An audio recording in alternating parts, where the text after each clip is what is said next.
If your team got guaranteed money, tell them call me. Whoop. Make me say, my. I done been around the world. Yeah, I was made for this. Player Performance with J.A. Cavalier. Welcome back to another episode of Player Performance. I am J.A. Cavalier. We're going to get into NFL Week 6 just a second. First, let's recap Week 5 with Tessa Hall. Back it up. One more time. All right, let's see that again. NFL Week 5 recap. London fans were treated to a toilet fest between the Jets and the Falcons and more Zach Wilson interceptions. At age 90, Tom Brady is likely the MVP candidate after a 5-touchdown performance and 400 yards versus the Dolphins. The Saints in Washington waited until the 4th for a track meet that the Saints ended up winning. The Sam Darnold we all love and know is back this week with 3 picks and a loss versus the Eagles. The Bears took all the Raiders' chips and got a much-needed win with Justin Fields. Kickers wanted. The Packers and Bengals had a field goal contest, and the Packers finally won. The Vikings and Lions competed to break each other's hearts, and Dan Campbell's tears were the ones that flowed by the day's end. Dak Prescott is on fire, and the Cowboys look legit after sending Danny Dimes back to Duke on Sunday. LA broke Seattle and Russ's fingers in a tight Thursday night game. Someone make sure this is right. The Cardinals are the only undefeated team in the NFL? How? The Patriots trailed all game, but then Davis Mills handed it away, and the Pats escaped with a win.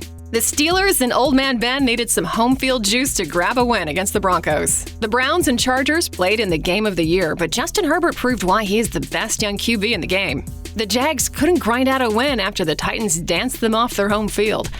Is Pat Mahomes broken? A couple of picks and another loss, and the Chiefs are getting used to the bottom of the AFC West. The Ravens were dead in the dirt until a questionable call sparked them back to life to beat the Colts. That's your NFL Week 5 recap. We, of course, cashed in on Monday night with an all-in max on the Indianapolis Colts plus the 7.5, all-in max on the over the posted total, all-in max 2-team parlay, Colts and the over. Perfect on Monday night sides this year. I've lost 1 total on Monday nights all season long. On this show last week, 5-3, all picks and leans. This is how we got there.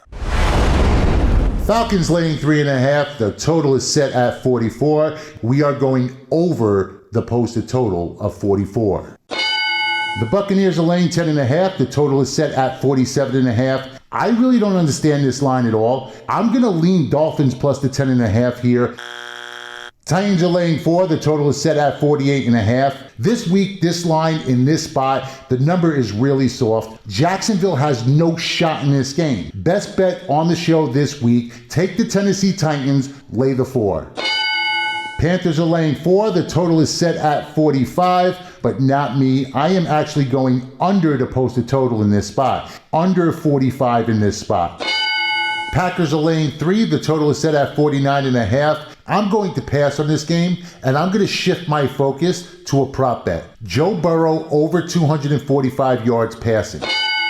Arizona laying 5.5. The total here is set at 50. I'm not going to call San Francisco outright. I will say take the 5.5. Raiders laying 5.5. Total set at 45.5. Vegas wins this game by a touchdown or better. I love the Raiders in this spot. The Cowboys are laying 7, total set at 52. Dallas is 6-3-1 against the spread their last 10 between these two teams. I will lay the 7, and I will roll with the Cowboys in this spot. So another winning week on Player Performance, 5-3, all picks and leans. Best bet, of course, cashed again. Derrick Henry and company ran all over the Jacksonville Jaguars. We had on the show our best bet, the Tennessee Titans laying the 4.5. We, of course, crushed that. On this show, 5-0 best bets all season long. 1 losing week. History of this show, we've had 1 losing week. Well, let's carry that momentum here into NFL Week 6. We are locked. We are loaded. We are ready to roll.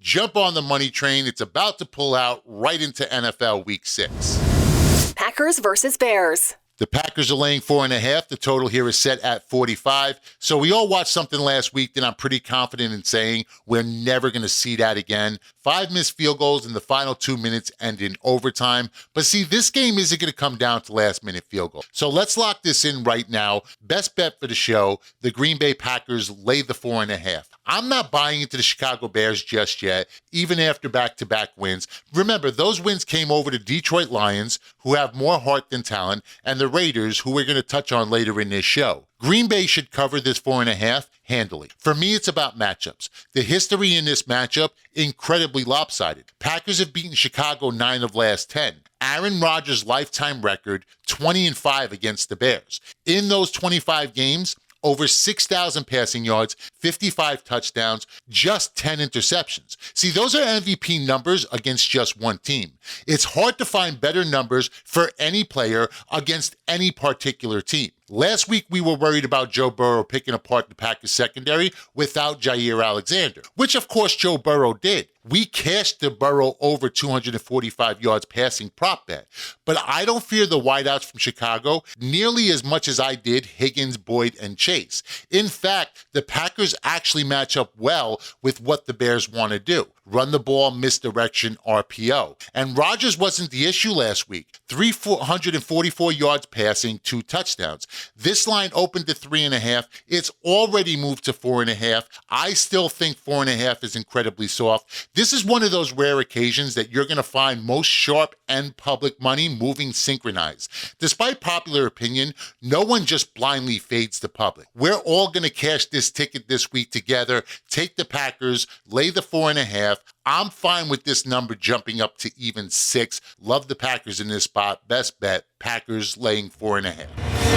Vikings versus Panthers. Carolina's laying 1.5. The total here is set at 46. So I jumped on this early and caught a much better number. I also posted it on most outlets for free. I went under the 46 in this game. The Panthers dominated Philadelphia last week. They just couldn't put the Eagles away. It was Sam Darnold's inability to finish drives and score points. Eventually, they blew that lead, lost the game, blocked punt. But make no mistake about it, Sam Darnold cost Carolina that game. He turned the ball over 3 times, 16 incompletions, less than 200 yards passing. And I like the matchup for both defenses in this spot. Since the second half of the Cowboys game, Sam Darnold reverted back to his atrocious decision-making. Killed him in New York, now it's costing him in Carolina. Without Christian McCaffrey to lean on, he can't beat a legit defense. And make no mistake about it, Minnesota has a legit defense. 14th against the pass, 9th in scoring. The Vikings also struggle to score points. Total points, 2 teams combined last 2 weeks for the Vikings, 21 and 36 points. Carolina's defense is easily top 5, 3rd in scoring, 1st against the pass, 3rd against the run. With Dalvin Cook, without Dalvin Cook, it's not going to matter. This game is never going to threaten the total. Let's go under the posted total of 46. J.A. Cavaliers Pro Football Triple Crown. 3 NFL games for this Sunday. 3 straight, 3 two-team parlays, 1 week, $99. His Pro Football Triple Crown must go 3-0 or the entire NFL season is free. J.A. Cavaliers Pro Football Triple Crown. Link in the description below. Click the link now and jump on the money train. Texans versus Colts. Colts are laying 9.5. The total here is set at 43. Now, everyone knows I don't like laying double digits in the NFL. And yeah, 9.5 is kind of considered double digits. They would have to win by 10 to cover. Therefore, it's a double-digit spread. Still, I have to lean Colts in this spot. We had the Colts plus 7.5 and over the posted total on Monday. Cashed on both of those. We also hit the parlay Colts and the over. Everyone seems down on the Colts after blowing the lead Monday night. I'm actually encouraged by what I see. They completely dominated the line of scrimmage on both sides of the ball. And I argue it was coaching, play calling, poor clock management that cost Indianapolis that game. They were pretty much able to do anything they wanted to on the edges, also down the field. So why are you running the ball into an 8-man front? Be aggressive, be aggressive. Why are you playing prevent offense when you're 1-3? Only up 1 score against an electric quarterback. Houston also blew a big lead last week. They ended up losing to the Patriots. But for me, that was more a bad team finding a way to lose. The Colts are a way more talented team up and down the roster. Carson Wentz has looked great the last 2 weeks. Remember, he had no preseason, playing with a new team. He's just starting to settle in. And scheduling didn't help either. They had to play the Seahawks, the Rams, the Titans, the Dolphins, and the Ravens, and for the most part, they were competitive in every game. Now Jonathan Taylor is elevating into top 5 talks. The Texans couldn't tackle a fucking couch. They ranked 26th against the run. They are also in the bottom of most offensive categories. So what do they rank, like 30th overall on offense? Not enough firepower to keep them in this one. I don't see how the Texans keep this close. The playbook for Indianapolis is simple. Run the ball down their throats, score early, burn clock. Give me the Colts, lay the 9.5. Let's just call this one Indianapolis 34, the Houston Texans 21. Rams versus Giants.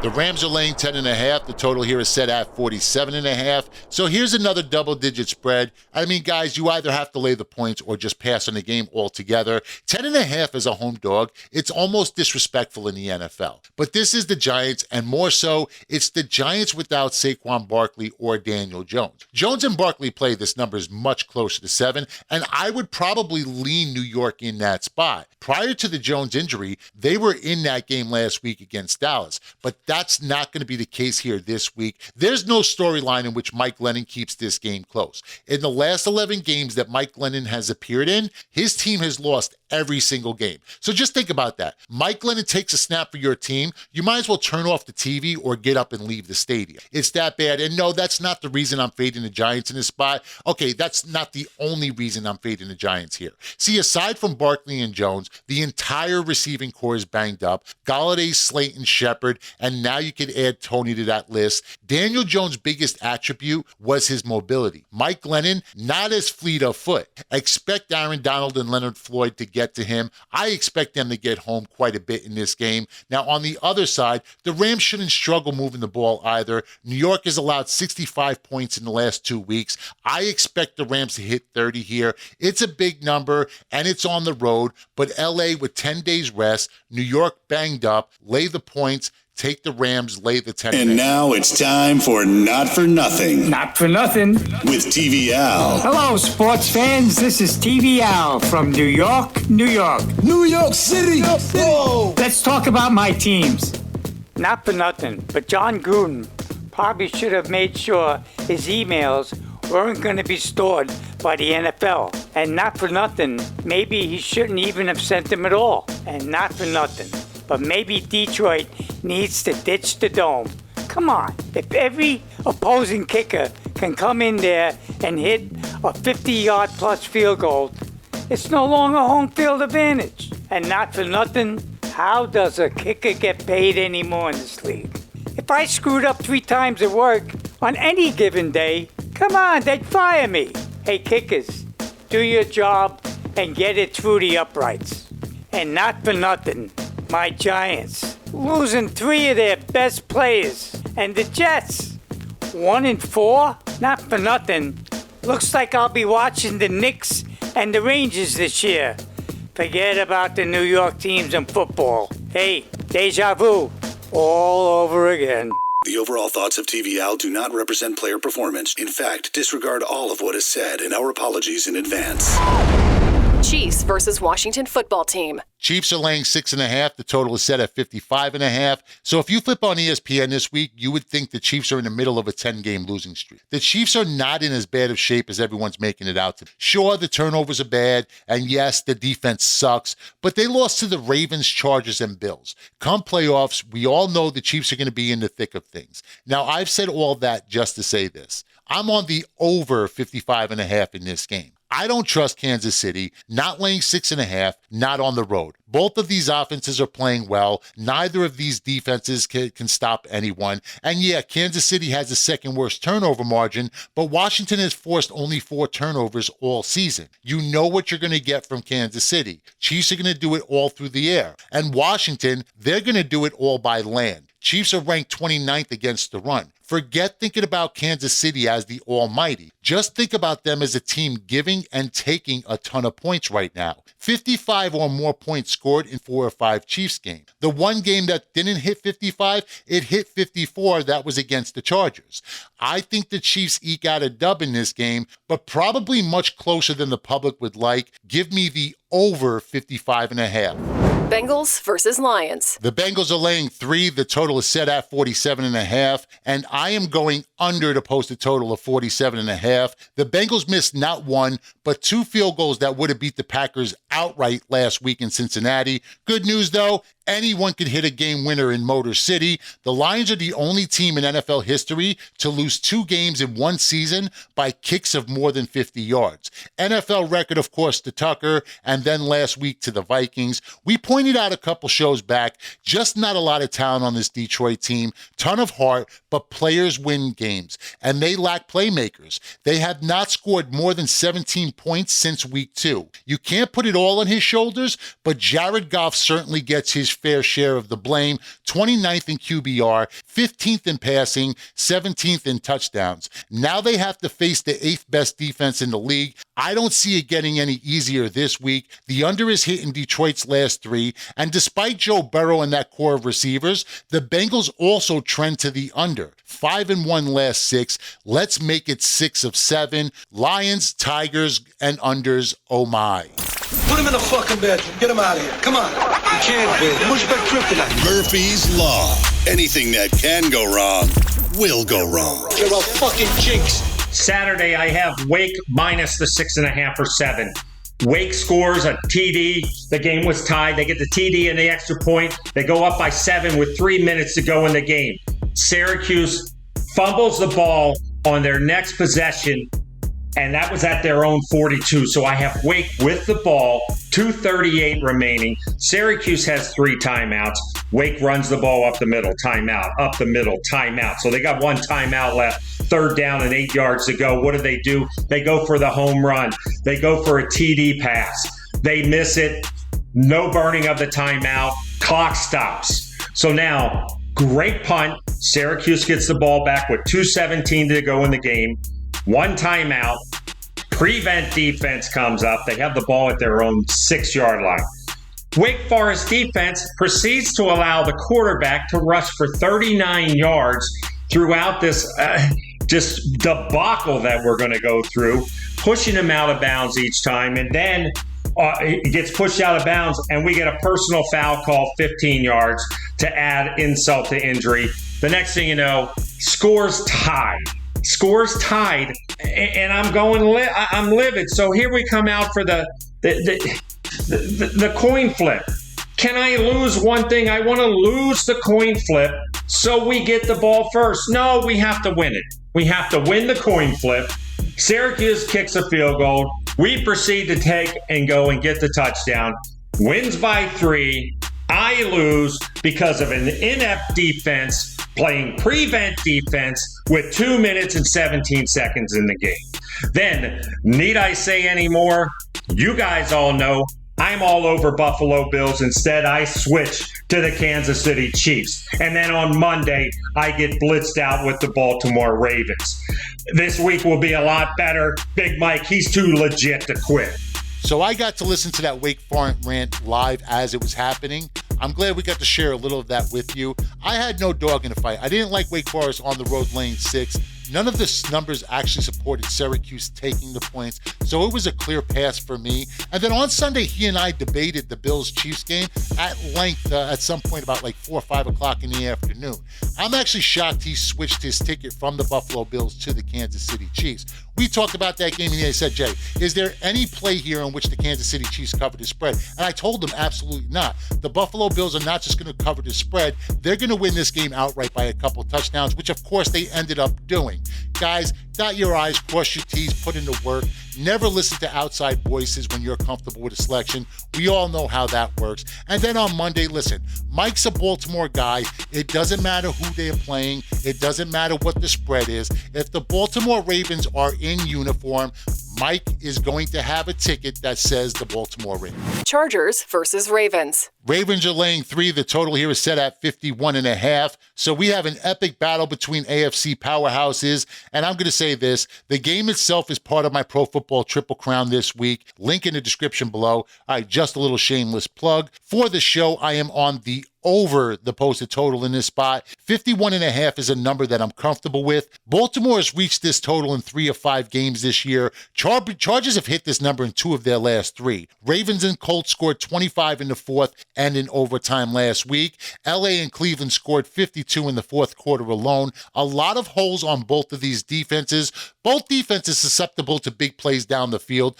which sets up nicely for the 3rd and 6th ranked passing offenses. Perfect storm for an over here. Look, Derek Carr and Carson Wentz had their way with this Baltimore Raven defense. What's Herbert going to do? And Baker Mayfield just torched the Chargers. Now they have to face Lamar. Should be a great game, high scoring. I expect a ton of points in this one. Give me the over 51.5. Raiders versus Vikings. Broncos are laying 3.5. The total is set at 44. So what a disaster, huh? It's one thing to have your coach fired for on-field performance, but this is a totally different situation. Think about the Raiders just a week ago. The Raiders were in first place, riding high. Since then, coach resigns, 2 straight losses, one against a really bad team. Now, people can blame the emails, the lack of focus on the emails, but bullshit. These are professional athletes getting paid millions of dollars. I get life's going to throw you curves. You still have to go out and perform. You can lose on any given Sunday. I get that, but that was just pathetic football. What happened last week, there's no excuses. Missed opportunities, drop passes, and Derek Carr. Look, Derek Carr had me fooled. I was actually defending him. I never defend Derek Carr. Shame on me. I said he looked different, but in his last 2 games, 402 yards, 2 interceptions, and the defense isn't getting turnovers. They only have 3 takeaways all season. That's 3rd worst in the league. This isn't me saying that I love the Denver Broncos in this spot, but really the only play in this spot is the Denver Broncos. And I don't think Vegas could set this line high enough. If the Broncos were laying 5, laying 6, you still have to take the Broncos in this spot.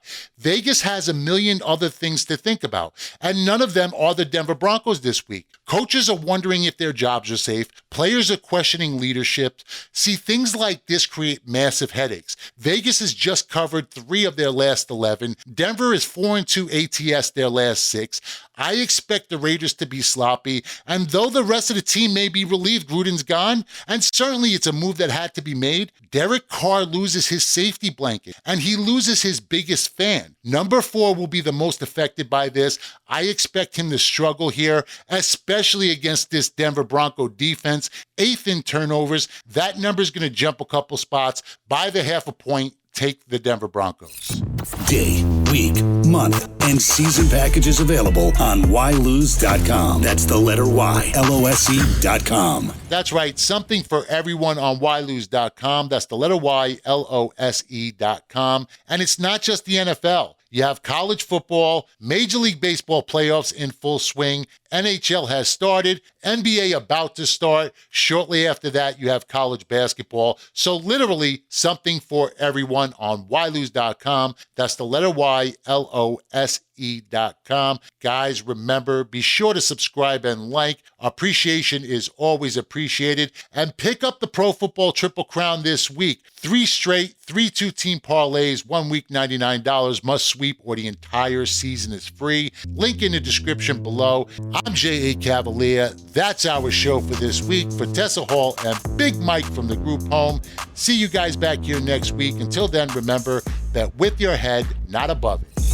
Day, week, month, and season packages available on ylose.com. That's the letter Y, LOSE.com.